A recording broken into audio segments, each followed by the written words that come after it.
आपने ये कहावत तो अक्सर सुनी होगी कि आपके दुश्मन का दुश्मन आपका दोस्त होता है।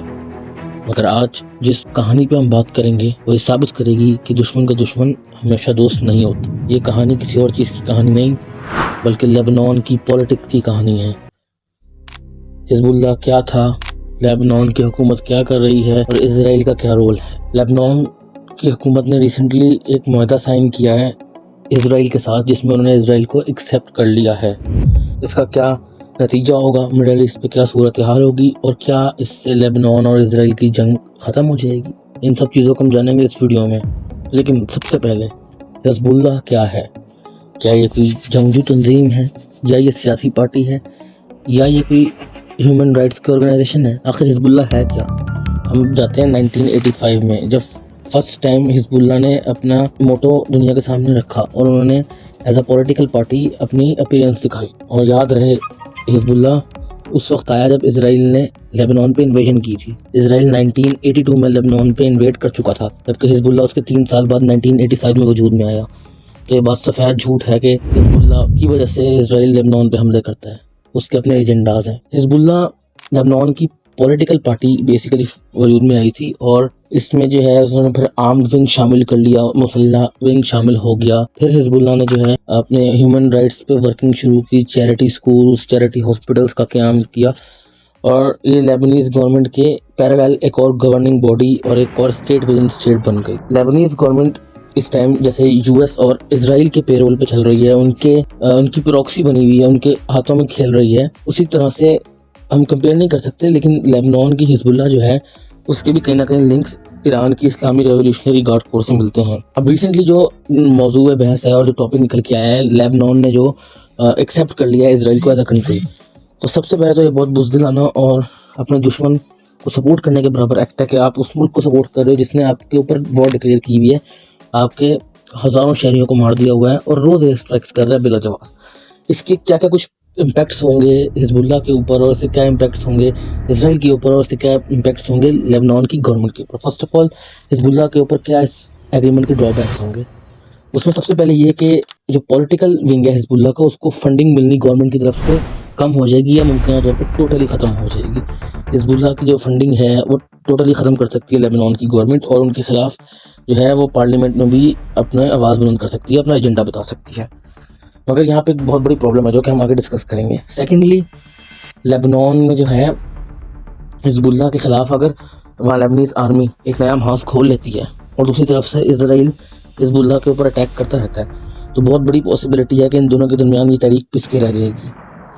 और थर्ड जो सेटबैक हिजबुल्लाह को हुआ है सारे मामले से, वो ये हुआ है कि लेबनान ने एज अ कंट्री इसराइल को एक्सेप्ट कर लिया और गुड रिलेशंस मेंटेन कर लिए हैं। तो कल को अगर हिजबुल्लाह पे अटैक करता है इसराइल, तो वो ये कहेगा कि हमने एक टेररिस्ट ऑर्गेनाइजेशन पे अटैक किया जो कि मिडिल ईस्ट में एक्टिव है और लेबनान के साथ हमारे कोई क्लैशेस नहीं है, वहाँ की गवर्नमेंट तो हमें सपोर्ट कर रही है इस चीज़ की। ये कुछ ड्रॉबैक्स हैं जो हिजबुल्लाह के एंड पे हिजबुल्लाह को फेस करने पड़ेंगे लेबनीज़ गवर्नमेंट के इसराइल को एक्सेप्ट करने की वजह से। जहाँ तक बात रही कि लेबनान की ऑफिशियल आर्मी हिजबुल्लाह को अनआर्म कर लेगी, डिसआर्म कर लेगी, तो ये बात मुझे प्रैक्टिकली पॉसिबल नहीं लगती। उसकी वजह ये कि लेबनान की आर्मी एक इंतहाई छोटी और इंतहाई अनडिसिप्लिन्ड और कोई मॉडर्न वारफेयर की उसके पास इक्विपमेंट्स नहीं है, एक बहुत पुराने ज़माने की 1980s की 1970s की आर्मी लगती है।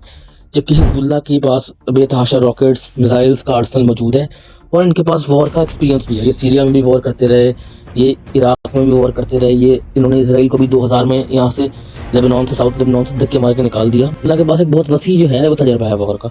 सेकेंडली, हिजबुल्लाह एक गोरिल्ला फाउंडेशन है। वो अगर कल को यहाँ से उसका होल्ड ख़त्म भी हो जाता है तो वो अनआर्म नहीं होगी, वो सुरंगों में चली जाएगी, वो दूसरी तरीके से लेबनान की गवर्नमेंट और आर्मी को तंग करेगी, उनके ऊपर अटैक्स करेगी। जबकि लेबनीज़ आर्मी इसके लिए तैयार नहीं है क्योंकि वो एक प्रोफेशनल आर्मी है और हिजबुल्लाह एक गोरिल्ला फ्रीडम फाइटिंग की तंजीम है। और ये प्रैक्टिकली पॉसिबल नहीं लगता कि लेबनान की गवर्नमेंट जो है वो हिजबुल्लाह से असला ले पाएगी, क्योंकि जितने मिसाइल्स और रॉकेट्स मिडिल ईस्ट में इसराइल के पास भी नहीं है, गजा के पास भी नहीं है, सीरिया के पास भी नहीं है, इराक के पास भी नहीं है, जॉर्डन और बाकी ममालिक के पास भी नहीं है, उतने रॉकेट्स और मिसाइल्स हिजबुल्लाह के पास हैं। और ये ईरान के बाद दूसरा सबसे बड़ा नंबर कहा जाता है काफ़ी सोर्सेस की तरफ से। इवन जो राइटर्स हैं उन्होंने ये भी क्लेम किया कि हिजबुल्लाह के पास 3 से 5 हज़ार के दरमियान स्कड मिसाइल्स और रॉकेट्स मौजूद हैं और इनकी तादाद इनसे ज़्यादा भी हो सकती है। अब हम बात करेंगे कि लेबनान एज अ कंट्री पे इसके क्या ड्रॉबैक्स हो रहे हैं। सबसे पहले तो रिसेंटली बैरूत में जो लोग इस एग्रीमेंट के खिलाफ थे वो बाहर निकले, सड़कों पे निकले, तो आर्मी को वहाँ पे मोबिलाइज कर दिया गया। आर्मी जो है वहाँ पे लोगों के ऊपर क्रैकडाउन करने लगी, लोगों को गिरफ्तार करने लगी, जिससे वहाँ पे एक खाना जंगी पैदा होने का माहौल बन सकता है। ठीक है, खाना जंगी होने की पॉसिबिलिटीज़ बन सकती हैं। उसके अलावा ये कि अगर ये खुदा न खास्ता लेबनान की आर्मी हिजबुल्लाह के खिलाफ मिलिट्रीली जद्दोजहद स्टार्ट कर देती है, हथियार उठा लेती है, तो ये एक ना ख़त्म होने वाली जंग हो जाएगी। उसकी वजह ये क्योंकि लेबनान को इजराइल की सपोर्ट हासिल है, अमेरिका की सपोर्ट हासिल है, और हिजबुल्लाह खुद एक पावरफुल ऑर्गेनाइजेशन है, फिर भी उसको ईरान की बैकिंग हासिल है, फिर भी उसको यमन के हौथियों के अंसारुल्लाह की बैकिंग हासिल है। तो ये एक बहुत मुश्किल लड़ाई होगी। और मैं फिर भी ये बात कहूँगा कि लेबनान की आर्मी इस काबिल नहीं है कि हिजबुल्लाह को अनाम कर सके, क्योंकि गज़ा में 1 लाख के करीब मासूम बच्चों को, औरतों को मार के भी इसराइल की गवर्नमेंट हमास को अनाम नहीं कर सकी है। अब लेबनान की गवर्नमेंट और जो आर्मी है उसके ऊपर इसका क्या इम्पैक्ट होगा? फर्स्ट ऑफ ऑल ये कि अगर लेबनान की आर्मी कहीं 1-2 जगह पे इसराइल के साथ मिलकर अटैक करती भी है और वो हिजबुल्लाह उसको रेजिस्ट कर देता है कामयाबी से, अगर कर देता है, ये एक इमेज डेवलप हो जाएगा कि लेबनान की आर्मी वीक है और हिजबुल्लाह स्ट्रॉन्ग है। और जो पब्लिक सपोर्ट लेबनान की गवर्नमेंट की तरफ थी भी, जो कि पहले कम थी, वो और हिजबुल्लाह की तरफ हो जाएगी, और हिजबुल्लाह को और एक एडवांटेज हो जाएगा कि अवाम की एक बड़ी तादाद उनकी मज़ीद सपोर्ट में आ जाएगी। और इन फ्यूचर पॉसिबिलिटी है कि अगर इस तरह से इसराइल अपने इन्वेजन कंटिन्यू करता रहा तो लेबनान की आवाम जो है वो बहुत जल्द इस अमेरिका और इसराइल की बैक्ड गवर्नमेंट को गिरा के एक ऐसी भी गवर्नमेंट लेकर आ सकती है जिसमें हिजबुल्लाह मेजॉरिटी में हो। क्योंकि आज से पहले जब इसराइल ने इन्वेजन की थी लेबनान की, तो हिजबुल्लाह ही वो वाइड ऑर्गेनाइजेशन थी जिसने फाइट किया, रेजिस्ट किया, और उसके बाद उसने इसराइल को निकाल बाहर किया था। अब बात करते हैं इसराइल की तरफ। तो इसराइल के लिए एक बहुत बड़ी गुड न्यूज़ और बहुत बड़ी अचीवमेंट है कि उसने जो है हिजबुल्लाह के खिलाफ एक इंटरनल महाज खोलने की पूरी तैयारी कर ली है। और जो हिजबुल्लाह का फोकस फुली इसराइल की तरफ था, जो मिसाइल्स और रॉकेट्स इसराइल की तरफ जाते थे, अब उनका एक बहुत बड़ा आर्सनल लेबनीज आर्मी के लिए या अंदर से जो गवर्नमेंट की रीड कायम होगी उसके खिलाफ लड़ने के लिए भी यूज़ होगा। इसमें यह कि अगर हिजबुल्लाह जो है इसराइल के साथ as a state of war में नहीं भी होता, पीस भी हो जाता है कल को, तो फिर भी जो है लेबनान की आर्मी के साथ उसकी छोटी मोटी झड़पें हैं या थोड़ा पब्लिक के साथ झड़पें हैं या कोई और ग्रुप इस तरह का अगर बन जाता है, क्योंकि इसराइल इस चीज़ में एक्सपर्ट है कि जहाँ पे वो खुद नहीं तोड़ पाता वहाँ वो दूसरे ग्रुप्स को तश्कील दे देता है। अगर वो कोई और ग्रुप बना देता है हिजबुल्लाह के अगेंस्ट और हिजबुल्लाह के खिलाफ वो कार्रवाइयाँ करने लग जाता है, तो एक बहुत बड़ी पॉसिबिलिटी है कि हिजबुल्लाह का जो है बहुत बड़ा आर्सनल वेपन्स का वो उस तरफ जो है वो खर्च हो जाएगा और इसराइल एक रिलीफ वाली पोजीशन में रहेगा। क्योंकि जो एक्सेस ऑफ रेजिस्टेंस था जिसमें गज़ा की हमास थी, देन हिजबुल्लाह के लेबनान की हिजबुल्लाह थी, यमन के हौसी थे, और सीरिया में बशार अल असद की हुकूमत थी, और दैन ईरान, तो इसको बहुत कामयाबी से जो है ना इसराइल ने डिस्टर्ब तो कर दिया है। हमास का बेशक ग्राउंड पर कंट्रोल है, लेकिन हमास का कोई इस टाइम जो है मिसाइल और रॉकेट्स में जो है आर्सनल मौजूद नहीं है। उनकी तमाम लीडरशिप जो है ख़त्म हो चुकी है।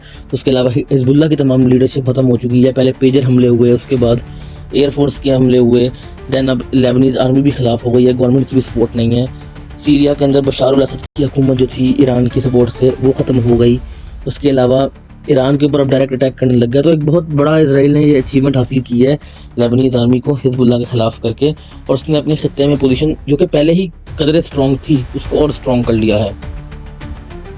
अब इसका आगे फ्यूचर में क्या इम्पैक्ट होगा वो मैंने आपके सामने रखा है इस वीडियो के अंदर। और जहाँ तक बात रहती है कि लेबनीज़ लोग क्या करेंगे, तो मेरा ये ख्याल है कि लोग इस वजह से और डिवाइड होंगे। जो दूरियां थी पहले राइट विंग और लेफ्ट विंग के दरमियान, वो और ज़्यादा जो है वो दूरियां बढ़ जाएंगी, और ज़्यादा जो है शिद्दत पसंदी और ज़्यादा जो है हार्ड लाइनर्स जो है वो वजूद में आएंगे, क्योंकि ये चाहते हैं कि हार्ड लाइनर्स रहें। अगर जो है लेबनान की गवर्नमेंट जो है वो कायम हो जाती है और वो जो है वर्किंग करने लगती है या हिजबुल्लाह वर्किंग करने लगती है, तो इसराइल के लिए एक स्टेबल स्टेट खतरा हो सकती है। इसलिए वो चाहते हैं कि मिडल ईस्ट में हर तरफ क्योस रहे, तबाही रहे, ताकि जो है कोई भी नेशन इस काबिल ना रह सके कि वो इसराइल के ऊपर अटैक की इवन सोच भी सके।